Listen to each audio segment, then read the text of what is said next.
Welcome to The Family Skeptical, Parenting Through Nonbelief. We're a married atheist couple raising two wonderful, strange children. We ask big questions, dissect weird parenting moments, and examine how society ignores or misrepresents families like ours. If you're any stripe of non-believer who's involved in raising children, welcome. You are our people. Our kids have heard all our swears, but yours might not have, so be thoughtful if there are young people listening with you. Pops. It's so nice out. I wish we could record outside. Oh, that would be nice. There'd probably be like pretty bird noises. And lawnmowers, and leaf blowers. And wind. And weed whackers. Yeah. And wind. Yeah. I don't think we have any update from the last episode. Did we? None. Yeah, we didn't contact Go's teacher at all, right? No. Yeah. Because life. But I feel like Go has been on a little journey because the other day he called me into his room and, man, I am having deep thoughts about YouTube lately, but that's a whole separate conversation. But he called me into his room and I think the kid is starting to feel like he cannot escape religion. Oh, no. Because he was watching YouTube Shorts, which I think do you understand YouTube Shorts? Is it like TikTok, but even worse? No, it's just short YouTube videos. Okay. I watched a few. They all look awful and just like they're advertising click to something else where you don't really get the whole story. I don't know. They seem really mind-numbing to me. But he kept getting them where there were like different things to click it was like click if you love God, swipe if you love Satan. Oh, swipe. I don't understand how these videos work. I don't know why he's getting that. Like, have you ever seen anything like that online? No. Okay.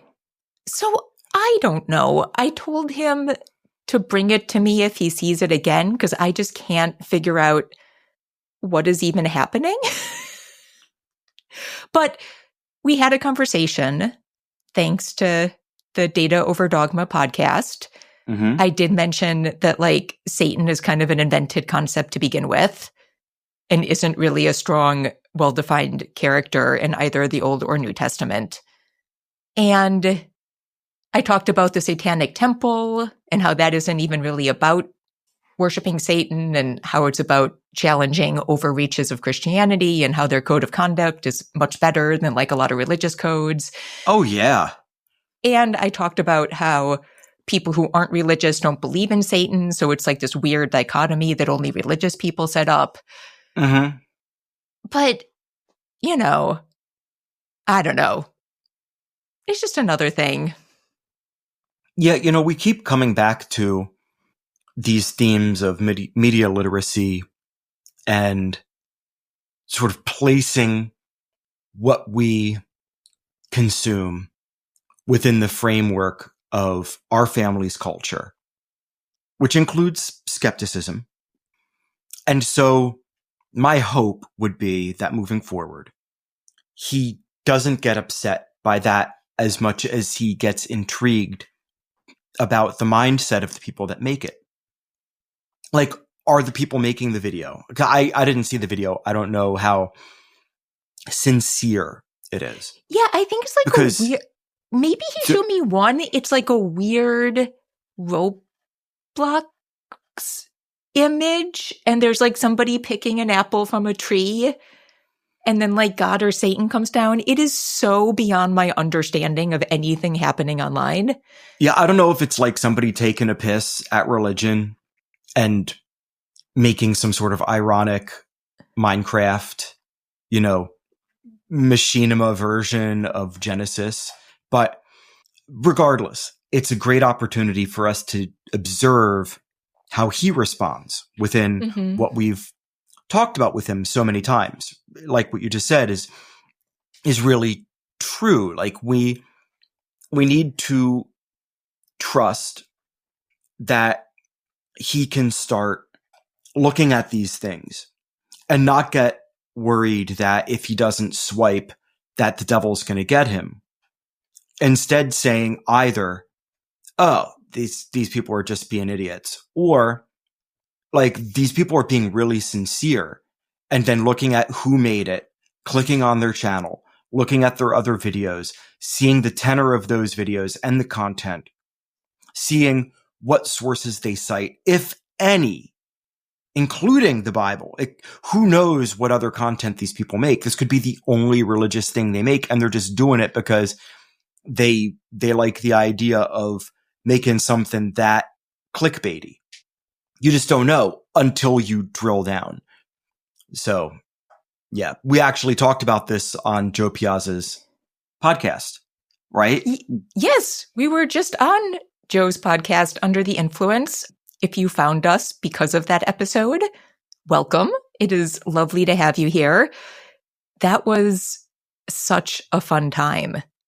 And it actually plays into something I want to talk about later in the show. Oh, for sure. But just to finish, the funny conclusion, I forgot this even happened. So the funny conclusion was, after we talked about all that, Go was like, oh, there's this other video I have to show you. And what he really wanted to watch. Oh, dear. And then, no, it was good. Okay, all right.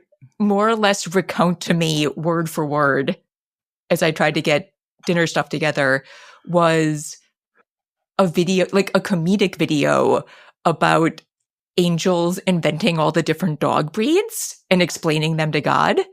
That's great. It was very funny. It was, it's along the lines of like, I don't know if people have seen kind of the jokes about like, how weird all the different animals are. So just sort of like God losing his mind, inventing the spider. Give it a butt rope. Give it a butt rope, exactly. So it was very much in that vein, and it was great. And I think the hard thing for me is like well thought out content. I feel like it's very easy to respond to because I can help them see the ideas and break them down and be like, this is what they're talking about. How do we feel about this? Here are some different sort of perspectives on this issue. But when it's this sort of like, with this like weird, short, like not thought out junk, that's when I'm sort of like, I don't even know what I'm responding to. Does that make sense? Yeah, it makes sense. So I'm glad it was very nice to recenter with some media that I could actually wrap my head around. Sure. Though, this is when you were away. So then he wanted to watch it with dinner, and I was like, no. You watch enough YouTube. We are not watching YouTube for dinner. Yeah. But then also recentering himself, he really wanted to watch Life of Brian. Ooh. And I thought that was so great. I'm like, he's not the Messiah. He's a very naughty boy. Yeah, but I just, like, now that I'm putting it all together, it was this amazing thing of like, here is this religious media that makes me feel uncomfortable and that like I don't get. And then like, I am going to go to these other things that like more align with how I want to be seeing this stuff. It's kind of cool now that I think about it. Yeah. He said Life of Brian is his favorite movie. I think that was... I don't think that's necessarily true. I don't think that's true more at all. Go being truly hyperbolic as per usual. But respect. Total respect.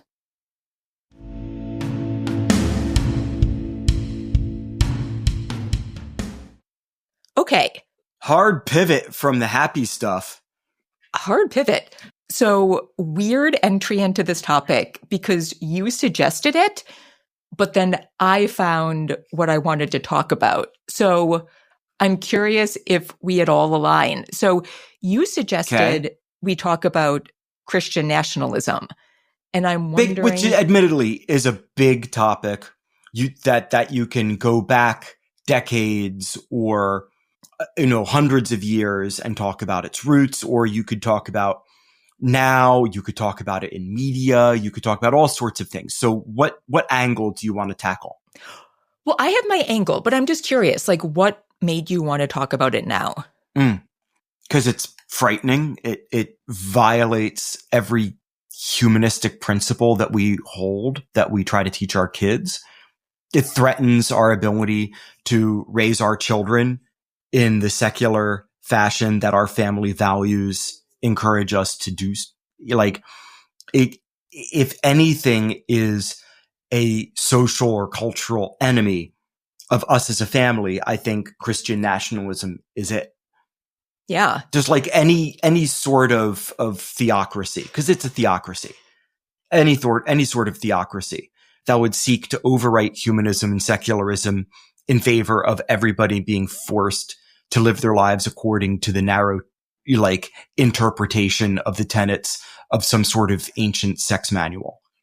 Sorry, I'm quoting Forrest Valkai there. I shouldn't say that. That's dismissive. But yes, holy books should be for the people that believe that they have value, not for everybody. Yes, for sure. So you brought it up, and I do think it's an important topic to cover. I felt very not well informed enough to do so. So I started trying to look to learn more. And luckily, the group, they have a podcast, and it's also a group. They are called the New Evangelicals. And it is people who grew up in conservative evangelical religion, who have seen the harms of it, who are trying to be the kind of Christians that we would like to align ourselves with.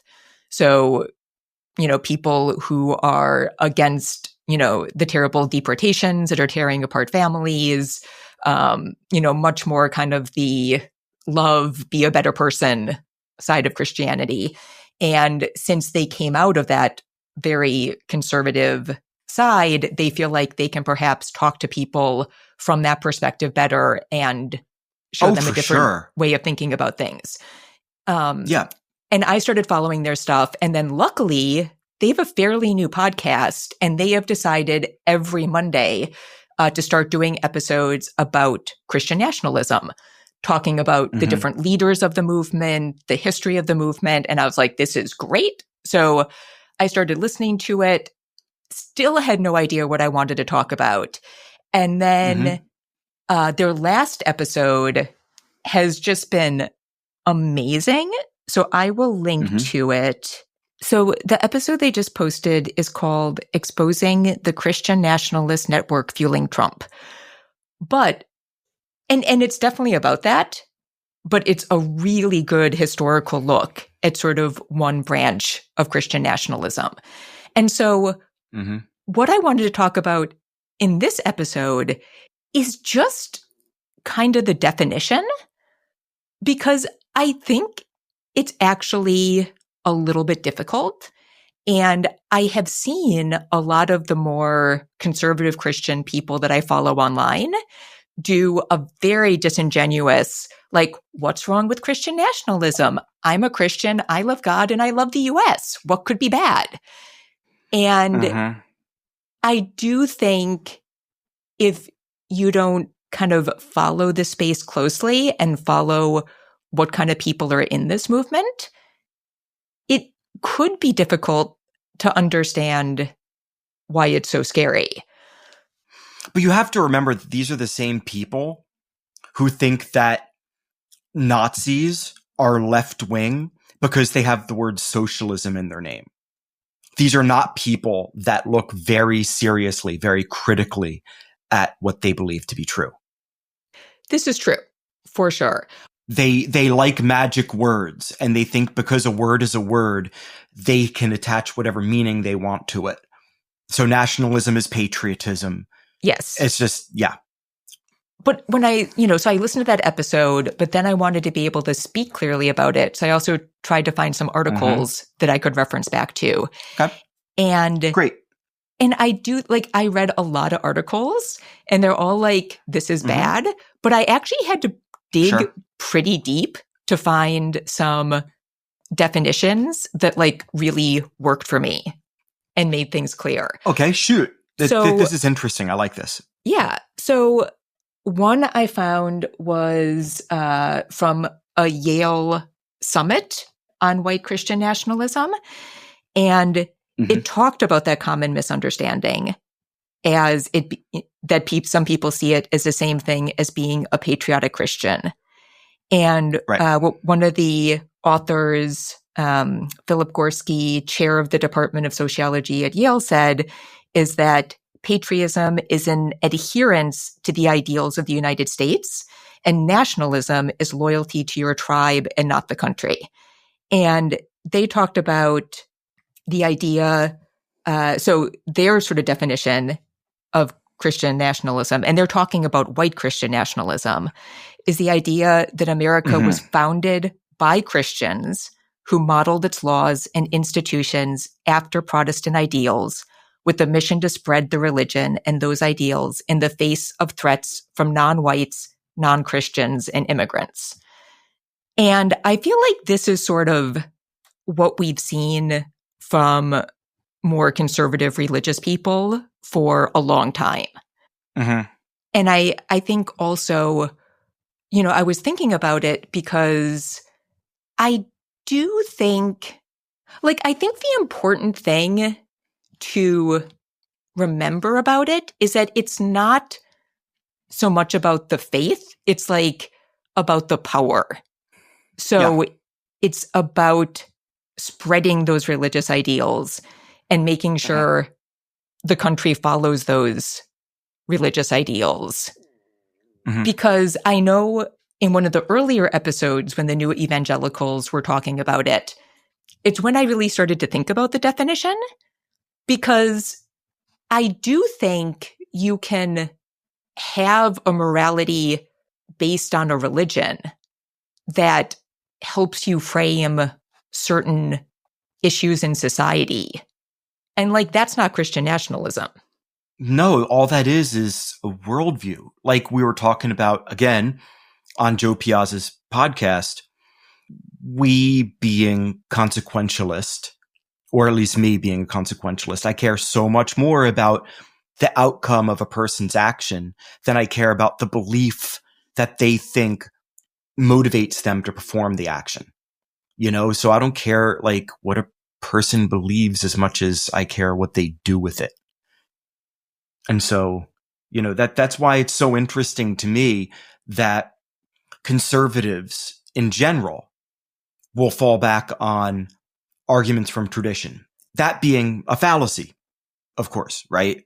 Argument from tradition that it is an ought. We ought to do this thing, or we ought believe this thing because our forefathers believed it too.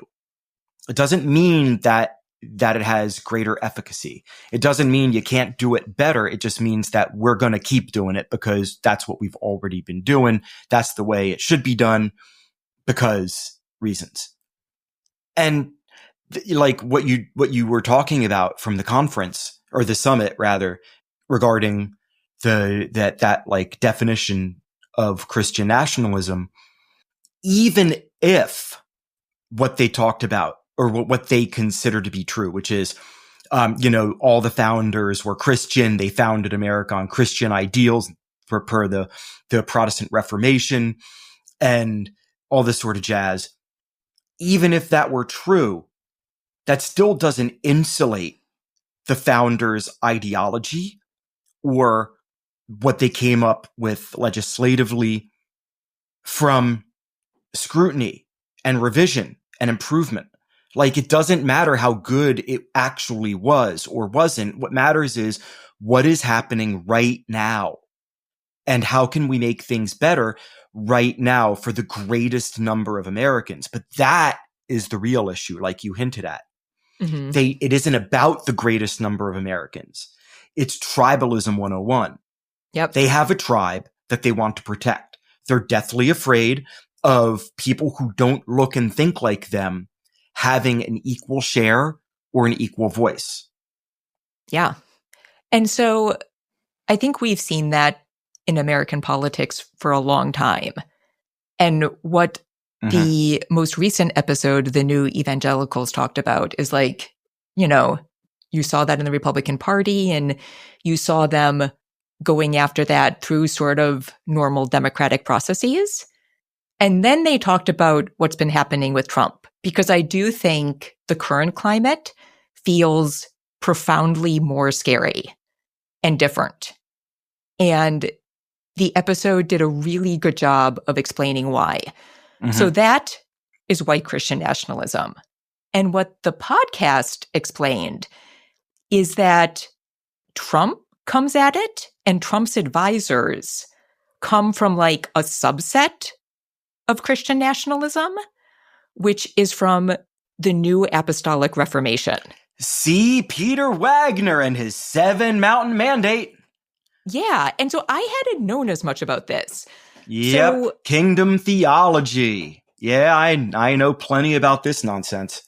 And now it's a little complex because I think a lot of people are now sort of distancing themselves from the New Apostolic Reformation because they know that it doesn't. Sort of. Like very much so, right? Lip like service. It's lip service. They love what it can do for them and their worldview. Yeah. They love it. It makes them salivate. So to be clear, like that is sort of, if you listen to the podcast, they do a really good job. But that is the history and sort of the background of a lot of people. I want to listen to that. I'm sure they do a better job at it than I ever would. It is amazing. So in the past, you had people trying to create this Christian nation for Christians through sort of standard democratic means. And what this movement looks at, you brought up the 7 mountains, and that's from the 7 Mountain Mandate. And what that is saying is that Christians need to take power and influence over all 7 categories. And they are religion, family, government, education, business, media, and arts and entertainment. And the idea is that once they do that, it's going to trigger the second coming. So they're real creepy, these people. And so they don't begging the question, like, what? Like, I'm sorry, I gotta say, if you are so like wet in the britches for like the world ending, why wake up in the morning? Like, these people are nonsensical. They're absolutely out of their minds. Like, what motivates you to think these things? Like, so the second coming comes. Of course you're going to be saved, but the world's going to end. Why bother with material gain? Why bother lionizing billionaires? I mean, unless maybe it's because you know those billionaires, once they're in your pocket, will help you bring about the second coming or end of days or whatever the hell.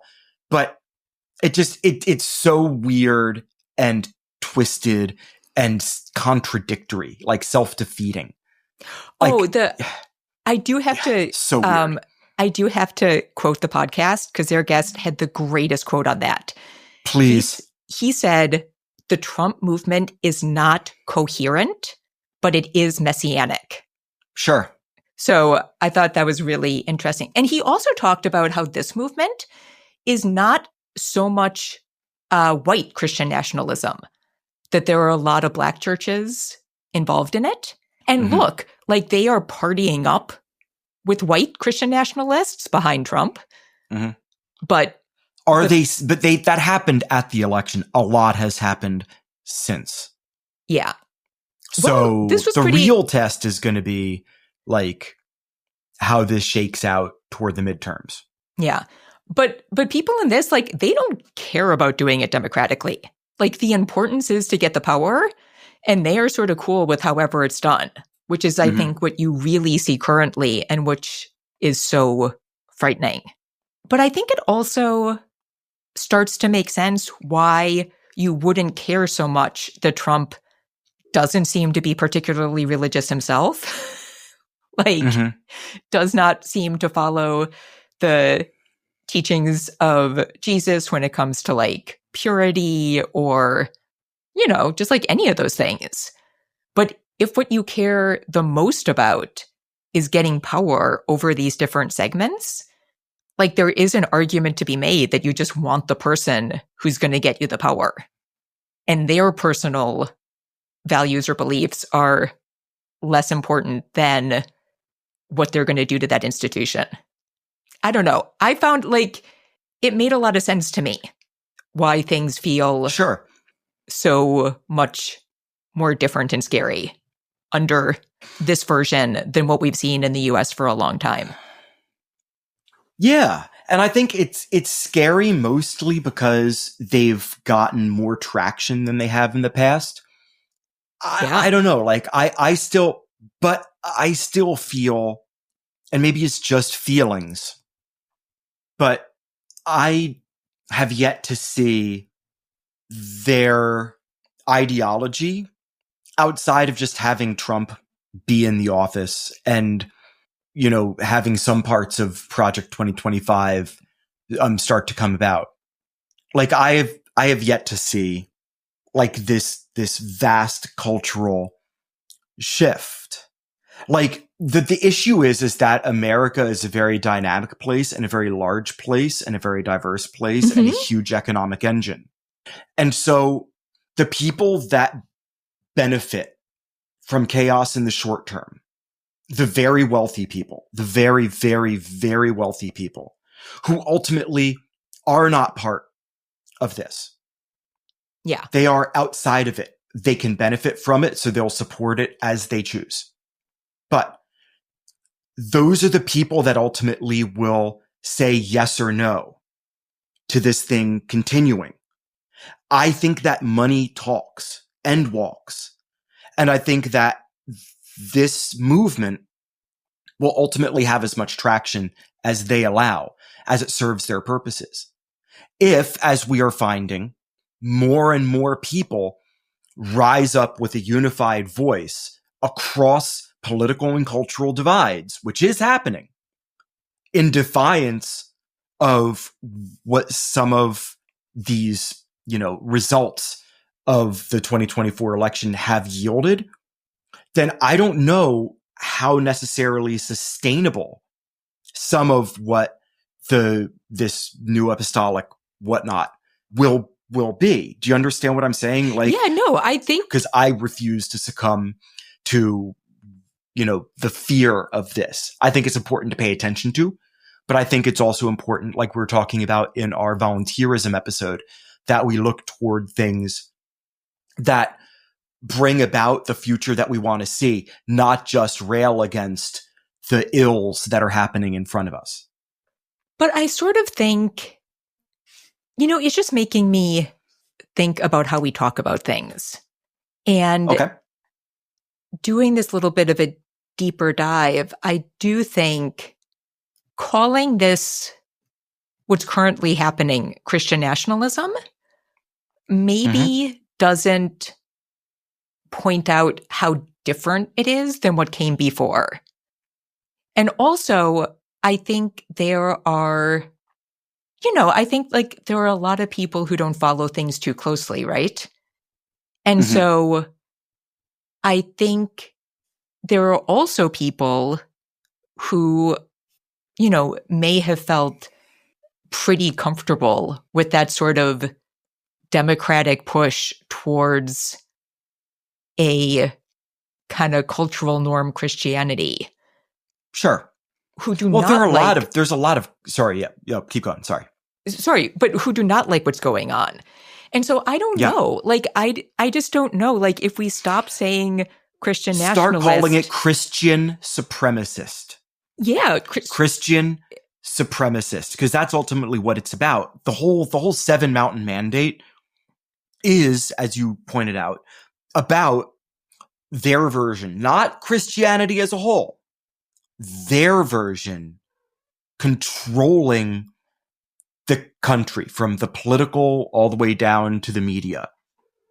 And Christian supremacy, any sort of supremacy, flies in the face of liberal democracy, a pluralistic society, our federal system where you have states that might individually be more or less conservative or liberal and have different ideas, but then we come together to make a society that still functions. This would be a non-functioning society. Whenever you have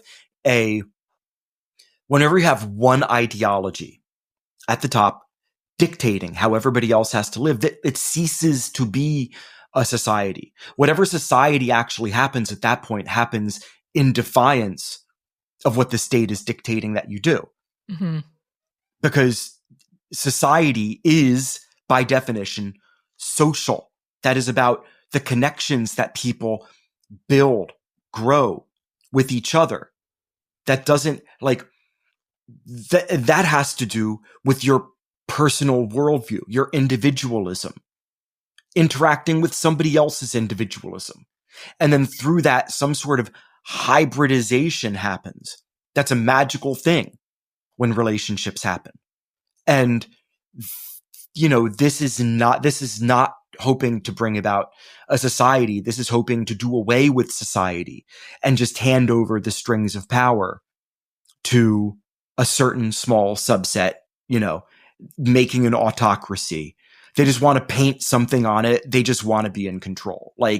There's they want the Soviet Union, but instead of, this sort of version of Marxism that the Soviet Union had, they want to have their version of, literal Bible teachings. So I hope this wasn't too boring, but I felt like it was kind of important to talk about sort of the real definitions and a little bit about the movement before we talk about it wasn't more boring specifics. to me. It wasn't boring to me. Yeah. I think it's critical that we talk about it. I think it's doubly critical that we keep our emotions in check when we talk about it, because as secular folks, as skeptics, as people who value not believing in things until we're able to do our due diligence, which often can lead to an I don't know, as we know, that this sort of rhetoric is the literal antithesis of all of what we hold dear. Absolutely. They want us to lose connection. They want us to flail. And we can't. This is too important to flail. We have to be organized. We have to be coherent. And I think that all of these giant protests are showing that whatever levers of power are helping the New Apostolic Reformation gain traction, or whatever levers of power are being propped up by the New Apostolic Reformation and its ilk, they are being challenged across the country in a bipartisan fashion. And that it is truly a cult versus everybody else. Yes, I think that's the thing, which is interesting because it brings me to the next topic I want to discuss. Sure.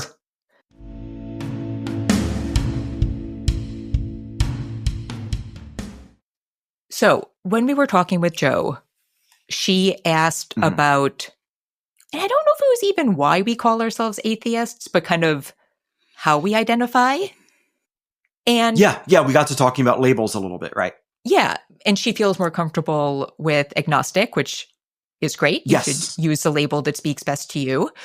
But I sort of felt like we haven't spoken about it in a long time, and that it might be good to sort of come back to why we want to use that word and why we feel it's important to talk about, which to me, ties in directly with this Christian nationalist movement.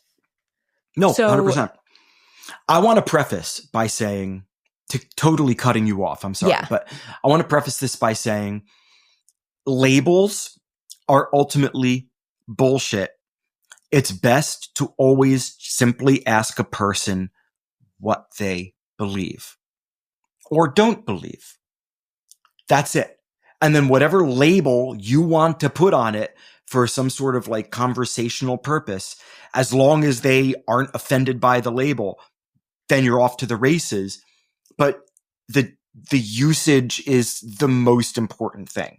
And I didn't want to push back on the podcast with Joe because I we've talked about the 4-quadrant,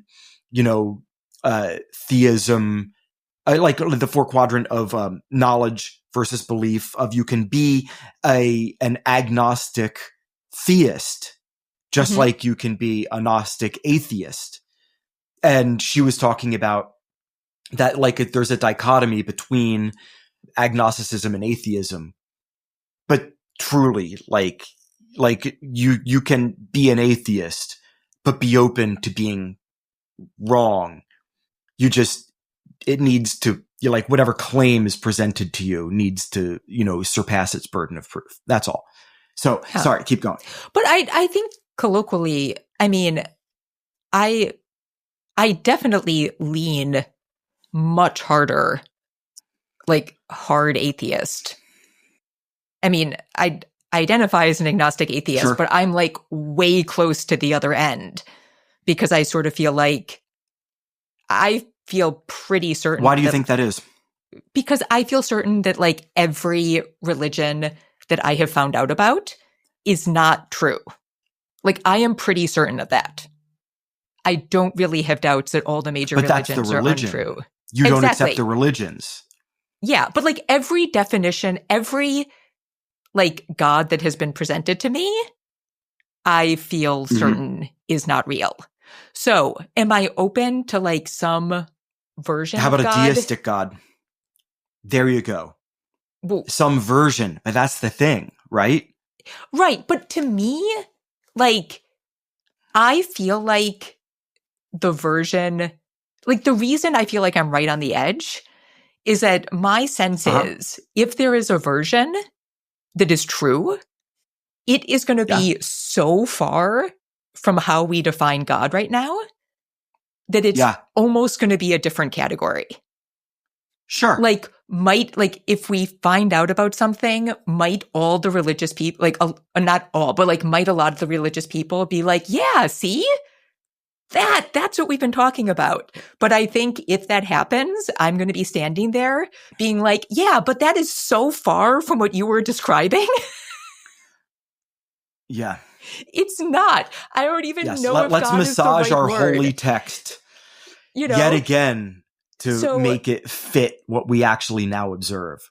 So, like, I am very open to there being something that I don't understand right now that is true, but I sort of feel like it's probably going to be a third category. So I think that's why I'm like, so sure. I get if you're, like, much more open to sort of the concepts of religion that are out there now, just you, like, haven't found one that for one reason, because I feel like with Joe, like, a big issue is, like, just the rampant misogyny, and that's the basis of so many religions, right? So if you're somebody who's like, man, if, like, there could be a plus version you went to of this Catholic school, I mean, that'll break anybody that didn't grow out of that toxic, philosophy, I'm kind of okay with the rest of it. And I don't know if she is, like, she could have a lot of other issues, but I'm just giving it as an example, right? If you're just like, man, I just can't handle the misogyny, like, maybe this is true, but the people who took it and shaped it were, obviously came from a very different time, and it's, like, too much in the mix. Yeah. So, like, if you could strip it out, like, everything else feels good to me.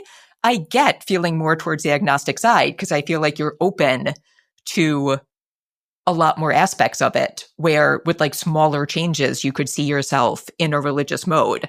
Whereas for me, I'm like, it would have to be something that I can't even imagine. And at that point, are we even talking about the same concept? So that's why. But also, how would you know what you're looking at is a god? Right? But that's the thing that gets me is I'm with you. I would explain it slightly differently. I would say that no version of God, yet this is where I lean atheist, no version of God that I've ever seen presented to me actually is coherent, especially the monotheistic stuff. Because once you get into these gods that have all of these, like, mutually exclusive attributes and yet somehow are still logical. Like that, I'm sorry, like that doesn't fly. I can't get behind any of them being anything other than self-defeating. Just logically self-defeating. So then I'm stuck with like, okay, how about pantheons? But clearly pantheons are just modeled after humans, right? The various aspects of humanity, just writ large. They're just a lot more great fun. Stories and a lot more sex. I mean, all over the place. Like it's a frat house. But what I come back to is that some sort of deistic thing, some sort of Spinoza's thing, some sort of like non-communicative thing, or if it ever does communicate with us, it's like Galactus arrives and looks down at a human and can't comprehend what the human sees when it looks back up at it. That's actually not true, because Galactus would understand.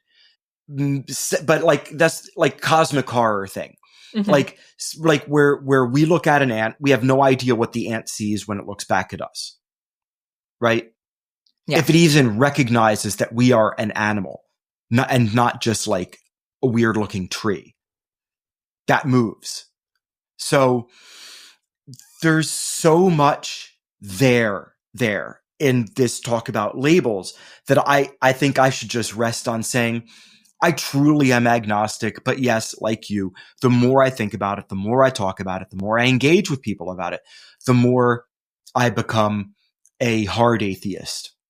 And that I am agnostic conversationally, especially. I'm agnostic out of courtesy in part, because I want to promote conversation and I don't want to be dismissive, but I also need to plant a flag in a person's, sometimes literal sacred cows not being so sacred and not being so cow-shaped. So I think that explains why I choose to call myself an atheist. But I also do, just because I do think people don't hear the word enough. And I don't think it should be a big deal to call yourself an atheist. And so I try to say it. Proselytize! Well, normalize. I don't think proselytize. It took me a long time normalize. To start saying it. Yeah. Proselytize. No, it took me a long time to actually say it out loud, like I do now, like to self-identify and to talk about it with people in conversation at like a cocktail party or at the gym, to be like, oh, no, we're a secular family. I don't believe that I don't believe that any God that I've been told about actually exists. But the harder part then for me is because I am autistic and I have ADHD. I will be both blunt and prone to over-explaining to make sure that the people understand explicitly what I mean. That is often the death knell for a burgeoning friendship. So I have to be careful about how I tread. But yeah, it's important that when you're out and talking to the world, that if you are a thing that believes a thing, then you talk about how you believe or whatever, and that you shouldn't be ashamed of it. And that any person who makes you feel ashamed of it has a them problem. Like we've been taught to be marginalized because our society is so largely Christian. That there's this like a hegemonic hold on everything already. I don't know why the new apostolic weirdos feel like they need to do something special to have the world, have America be Christian, because it already is. Yeah. In a great sense. Like the fact that, like, just look at the legislature. Even the good ones talk about being blessed or invoking God, even if it's like some vague sense. There's a lot of that. Like they've already won, but they don't have their version. I still don't think you could get elected if you didn't say you were some form of Christian. You look at states. I half want to run for office just so I can be like, I'm an atheist. Here's what I believe. And this is what I would push for legislatively. You can't get elected president. Obviously, there are atheists in Congress. And, there are still states There where just need to be more. Of course. There are still states where I believe you have to swear on a holy text to be sworn in under the rules. It's like... But isn't that subjective? Like if I swear on like Cryptonomicon, I mean, I'd have to look it up, but there are weird rules. You see, like, it's just, yes, it is everywhere. And I think, like, so the other reason I feel it's important to talk about is I do think, depending on where you live, you can certainly be an adult in the world where being non-religious doesn't impact you, because you can surround yourself with friends who are like totally cool with non-religious people. And if they are religious, don't talk about it very much. There is a ton of media that doesn't address religion specifically. Like, I think, there are certainly places in the world where you can't, where like religion is kind of the fabric of life. But if you want to, right, you can find places where you can exist in the world as a non-believer and not think about it. But I really think you can't as a parent, because it's just going to come up and you have to do something about it. Like, you have to decide how you're going to talk about it when it comes to the major holidays. The Jesus story is going to come up. How are you going to address it? I don't think it's hard. I think you can talk about it as just a story, and some people think it's true. But, like, do a little vaudeville act. You have to engage. Get the straw hats and the canes. If you experience any kind of tragedy or loss, there are a certain number of people who are going to respond to you with prayers or thoughts that the person is in heaven or something related to religion. Mm-hmm. Like, it, like we've been seeing with Go, like, it just comes up casually in a way that, like, as an adult, you can be like, whatever. As a kid, when you're trying to figure out the world, like, if you don't have the context to put those stories yet, you're going to think like, you have to piece it together for yourself. So if you're going to help your kid do that, you have to do that. And yeah, so it's like, I think if I had not become a parent, I mean, maybe now I would be talking about being an atheist with this new movement towards Christian nationalism. I think I would have to be talking about it. But up until this very moment, if I had not become a parent, I don't know if I'd be talking about it at all. I wasn't thinking. I thought about it a lot when I realized I was an atheist, and I did not think about it much after I sort of figured out where I'd come to stand on it until I had kids. Maybe you would have gotten deep into Deepak Chopra.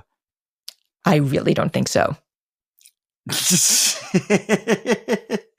No, but like, parenting, as we say so often, is such a transformative experience. It's such a huge responsibility, but it's also a responsibility we have to ourselves. It's so often we frame parenting responsibilities as what we do for the child, how we protect, how we help flourish.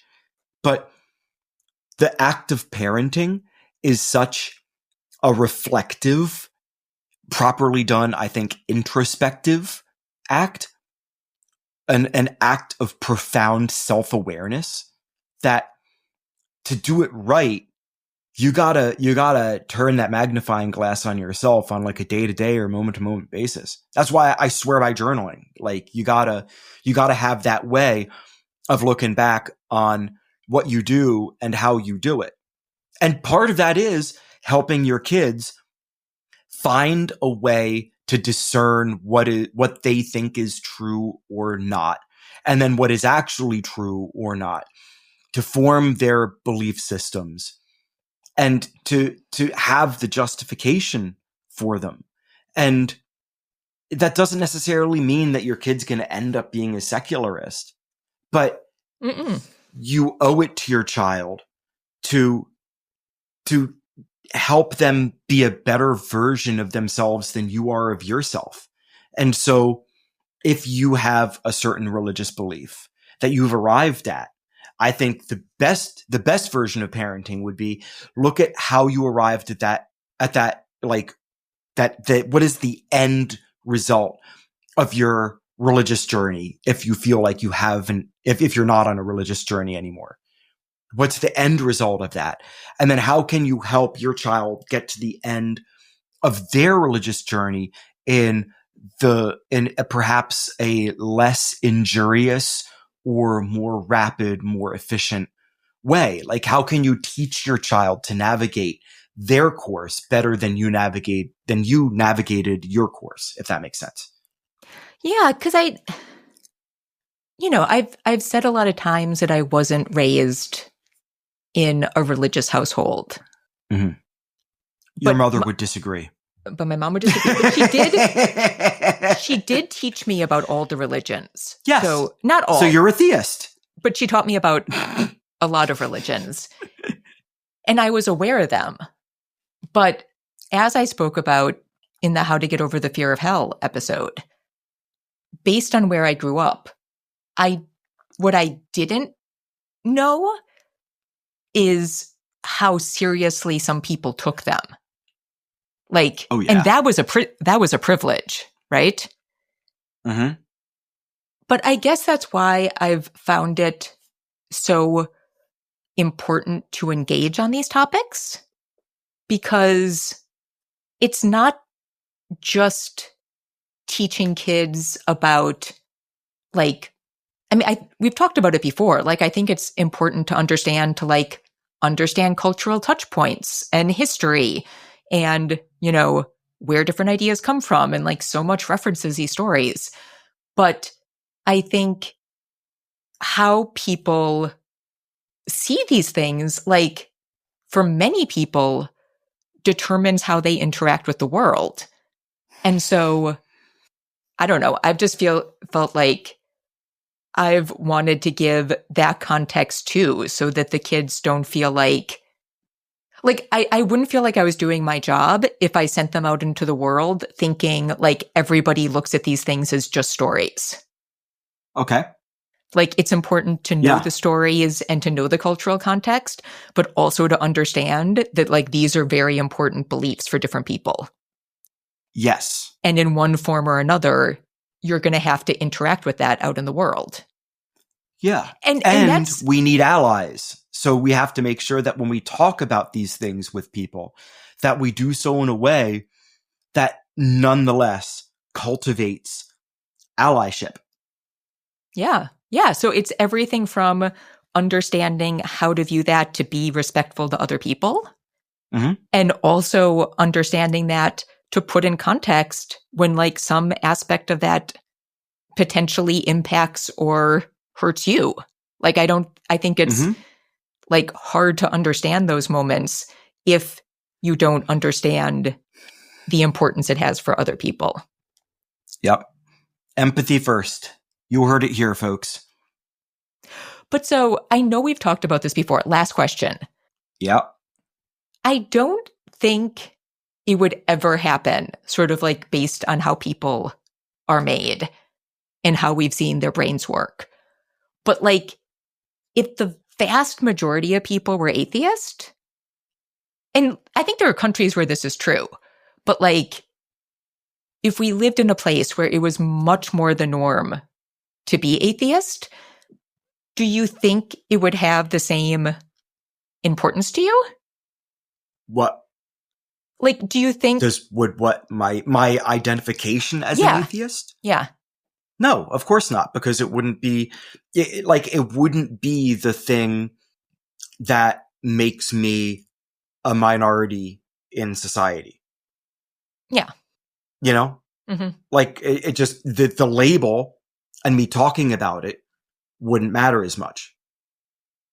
Like I would love it if we wouldn't have to talk about it ever. That would be magnificent if we didn't have to talk about it ever. And that's not me saying I wish we could do away with all religion. No. But we have to talk about it because, monumental dickwads like the New Apostolic Reformation and all those sorts of folks threaten my children. So, I love my children. So we do the podcast. There you go. All right. We should wrap it up. So we need to thank Jonathan Zalbin and First Frame Music for the music for this podcast. And here endeth this episode of The Family Skeptical, where nothing is sacred except for our kids.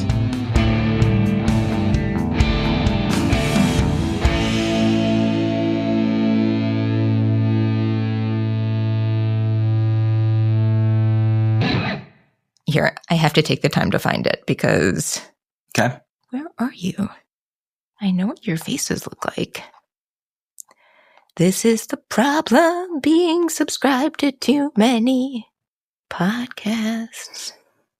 This is going to be a nice segment because it's going to allow our listeners to meditate in silence. Okay.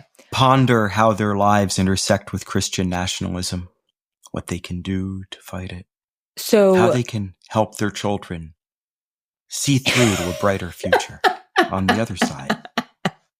All right, theocracy. Enough.